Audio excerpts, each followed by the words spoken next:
కి స్వాగతం. Manual to self. ఇంతకుముందు ఆల్రెడీ మనం వర్చువల్ గా జరిగే ఇల్యూషన్స్ ని చూసాం. విర్చువల్ ఇల్యూషన్స్ మనం అర్థం చేసుకున్నాం, పర్సీవ్ చేసాం అనుకుంటామే. అలాంటి విషయాల్లో నిత్య జీవితంలో ఎక్కడెక్కడ ఎలా ఇంటర్ఫియర్ చేస్తుంటాయి అనేది తెలుసుకుందాం. సో ఫస్ట్ ఏదైనా సరే మనం పర్సీవ్ చేస్తున్న విషయాన్ని, చూస్తున్న విషయాన్ని రెండు పార్ట్ల కింద విడగొట్టేస్తాం. ఏమిటయ్యా అంటే, ఒకటి ఆబ్జెక్ట్, రెండోది బ్యాక్గ్రౌండ్. ఒకటి బ్యాక్గ్రౌండ్, రెండోది ఆబ్జెక్ట్. ఆబ్జెక్ట్ ఆఫ్ ఇంట్రెస్ట్ అనమాట, ఒక రకంగా చెప్పాలంటే. సో ఇక్కడ యాక్చువల్గా వాసనాస్ అని రిలేట్ చేసేవి ఇక్కడే. నీ యొక్క వాసనాస్ ఏవైతే ఉన్నాయో వాటి పరంగా నీకు ఆబ్జెక్ట్ సెలెక్షన్ జరుగుతుంది. అందుకని అక్కడ వాసనాస్ దగ్గర వర్క్ చేయాలే కానీ నేను ఇలా ఎందుకు చూశాను, నేను ఇలా ఎందుకు అనుకున్నాను, నేను ఇలాగే ఎందుకు ఆలోచిస్తున్నాను, అలా ఫైట్ చేసిన ఉపయోగం లేదు. ఎందుకంటే రూట్ కాజ్ ఎక్కడుంది? వాసనాస్ దగ్గర ఉంది. So వాసనాస్ ఇక్కడవి life life life life ఎన్నో ఎటర్నిటీస్ ఆఫ్ లైఫ్ లో అక్యూములేట్ అవుతున్నవి. అక్యూములేట్ అవుతున్నవి ట్యాంప్లెట్ అనమాట. ఆ ట్యాంప్ వాసనాస్ పరంగానే మనం ఆబ్జెక్ట్ ని సెలెక్ట్ చేసుకుంటాం. మన థింకింగ్ ప్రాసెస్ కూడా అలాగే నడుస్తుంటుంది. అందుకని యాక్చువల్లీ ఇలాంటి ఇల్యూజన్స్ వాడి సైకాలజిస్టులు మనిషి యొక్క యాటిట్యూడ్, పర్సనాలిటీ చెప్పడానికి కూడా ప్రయత్నం చేస్తున్నారు. సరే, మనం సైకాలజీ గురించి కాదు కాబట్టి తెలుసుకునేది, అంతకంటే ఎక్కువ దాని గురించి తెలుసుకోవాల్సిన అవసరం లేదు. సో ఇక్కడ మీరు ఆబ్జెక్ట్ ఆఫ్ సెలెక్షన్ ఏంటి, బ్యాక్గ్రౌండ్ ఏంటి బట్టి మీరు ఆబ్జెక్ట్ ని బలాంది అని పర్సీవ్ చేస్తాం.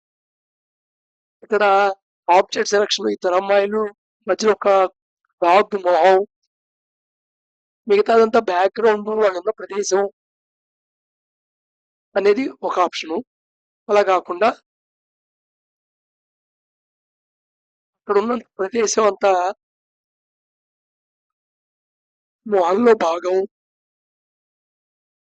పడుకొని ఉన్న ఆల్మోస్ట్ చాలు హారిజాంటల్ గా ఉన్న ఒక ఫేస్ ఇది అనిపిస్తుంది. ఫేస్ ఇది అని చూస్తున్నప్పుడు ఆటోమేటిక్ గా అమ్మాయి మాయమైపోయి అది కళ్ళు, డాగ్ అనేది ముక్కు కింద, కింద అమ్మాయి నోరు కింద మారిపోతుంది. సో ఇలాగే మీ ఆలోచనలో కూడా ఆలోచన, మీరు చూస్తున్న ఆబ్జెక్ట్ కాకుండా ఒక బ్యాక్గ్రౌండ్ ఉంటుంది. ఆ బ్యాక్గ్రౌండ్ కూడా గ్రహించడం చాలా ఇంపార్టెంట్. బ్యాక్గ్రౌండ్ వల్ల నీకు ఆబ్జెక్ట్ అలా కనబడింది, నువ్వు ఇది బ్యాక్గ్రౌండ్, ఇది ఆబ్జెక్ట్ అనుకోవడం వల్ల. సో ఇదే సేమ్ ప్రాసెస్ థింకింగ్ లో కూడా జరుగుతుంది. అలాగే ఇది కూడా ఇంతకుముందు తెలుసుకుందాం. ఎన్నిసార్లు చెప్పినా సరే కాదు అనిపిస్తుంది. మధ్యలో ఉన్న ఆరెంజ్ సర్కిల్ రెండు సేమ్, కానీ ఒక ఆరెంజ్ సర్కిల్ పెద్ద పెద్ద బ్లూ సర్కిల్స్ మధ్యలో ఉంది, ఇంకొక ఆరెంజ్ సర్కిల్ చిన్న చిన్న బ్లూ సర్కిల్స్ మధ్యలో ఉంది. అది వాస్తవం అయినప్పటికీ మనం మటుకు నమ్మలేం, ఎందుకంటే కళ్ళకు కనబడుతున్నది అది. సో పర్సెప్షన్ అంటే అది. పర్సెప్షన్ అంటే కేవలం చూడటం కాదు, చూస్తున్న దాని నుండి నువ్వు తీసుకుంటున్న కంక్లూజన్స్ ఏమిటి అనేది పర్సెప్షన్ అనమాట. ఇంటర్ప్రిటేషన్ వేరు. పర్సెప్షన్ తర్వాత ఇంటర్ప్రిటేషన్ చేస్తావు. ఇంటర్ప్రిటేషన్ అనేది అనాలిసిస్.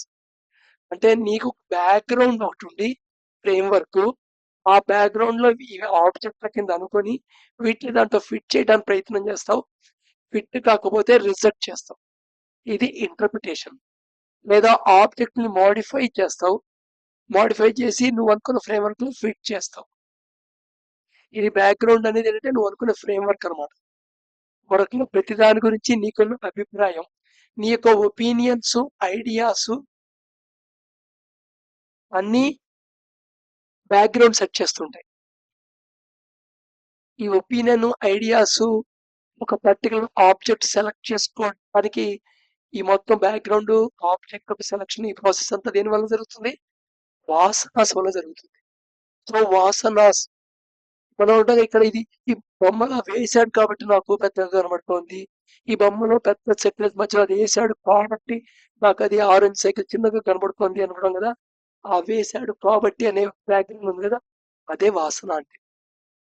ఇక్కడ ఫిజికల్ గా క్లియర్ గా కనబడుతోంది. ఇప్పటికీ నమ్మకం కాకపోతే ఈ యొక్క ఫోటోని ప్రింట్ తీసి ఆ 2 ఆరెంజ్ సర్కిల్స్ ని కట్ చేసి ఒక దీని మీద ఒకటి పెట్టి చూడండి, ఎగ్జాక్ట్ గా సమానంగా ఉంటాయి.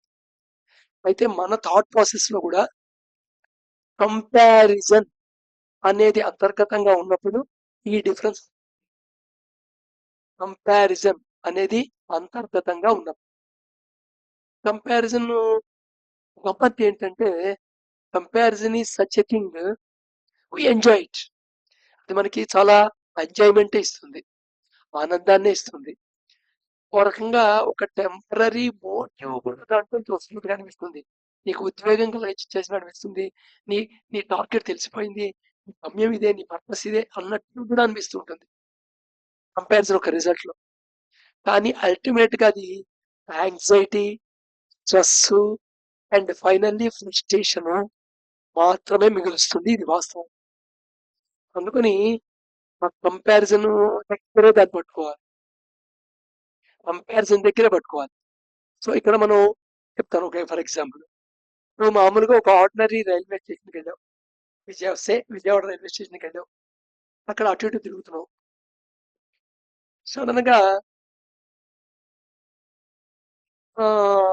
ఉన్న వాళ్ళకంటే నువ్వు కొంచెం మెరుగ్గా నీకే నీ యొక్క సెన్స్ ఆఫ్ పర్సనాలిటీ ఉందే, నీ గురించి నువ్వు ఫీల్ అయ్యేది, అది నువ్వు ఉన్న వాళ్ళకంటే కొంచెం ఏదో యూనిక్ గాను, ఒక ప్రత్యేకమైన గాను, ఇంకా చెప్పాలంటే depend upon your financial status what అవి కొంచెం నువ్వు రిచ్ కిందే ఫీల్ అవుతావు.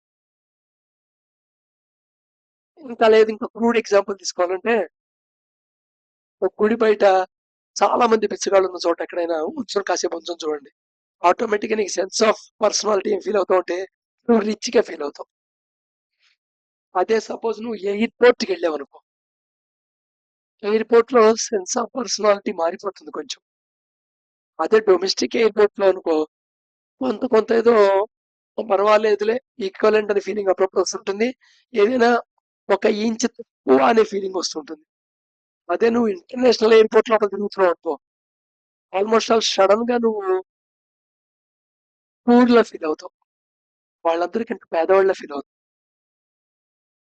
సో అందరూ 7 అడుగులు ఉన్న వాళ్ళు 7 అడుగు వాళ్ళే ఉన్నారు ఆ ఊళ్ళో అంతా. ఆ ఊళ్ళో నువ్వు తిరుగుతుంటే నువ్వు ఎలా ఫీల్ అవుతావు? నువ్వు అడిగిలా ఫీల్ అవుతావు.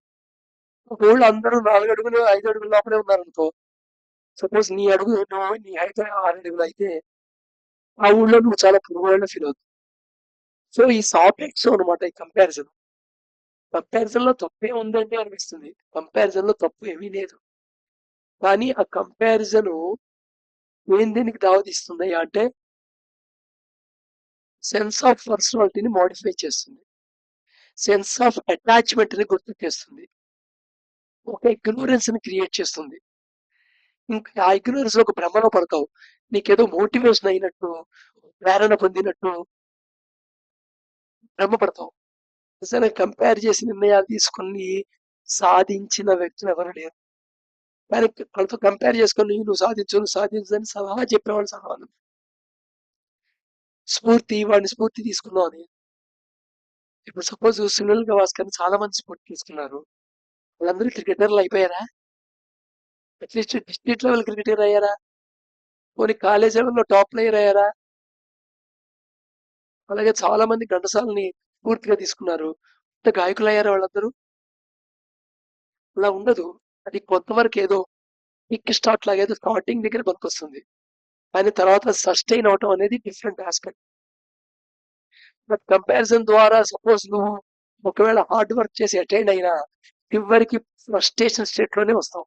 ఎందుకంటే అది సాధించడానికి నువ్వు కోల్పోయేవన్నీ విల్లింగ్ గా కోల్పోవు, సాధించాలి అనే కోరికతో కోల్పోతావు. ఎప్పుడైతే సాధించాలన్న కోరికతో చాలా విషయాలు నువ్వు కోల్పోయావో, సాధించిన తర్వాత దానికి విలువ ఉండదు. ఎందుకంటే నీ కోల్పోయిన వాటిలన్నీ గుర్తు చేస్తుంటాయి. చివరికి నువ్వు ఫ్రస్ట్రేషన్‌లోకి వెళ్తావు. సో, దేర్‌ఫోర్ కంపారిజన్ పాక్షికంగా ముందు ఆనందం కలుగజేస్తుంది. కానీ ప్రొలాంగ్డ్‌గా అది తాత్కాలికంగా ఏదో ప్రేరణ కలిగించినట్టు అనిపించినప్పటికీ, చివరికి అది యాంగ్జైటీని, స్ట్రెస్‌ని, డిప్రెషన్‌ని, ఫ్రస్ట్రేషన్‌ని ఇలాంటికే ఎండ్ అవుతుంది. ఎప్పటికీ సాటిస్ఫాక్షన్ దగ్గరికెళ్ళదు. కంటెంట్‌మెంట్ అనే దాంట్లోకి అసలు వెళ్ళదు. రేపు మళ్ళా ఇల్యూషన్స్ కంటిన్యూ చేద్దాం.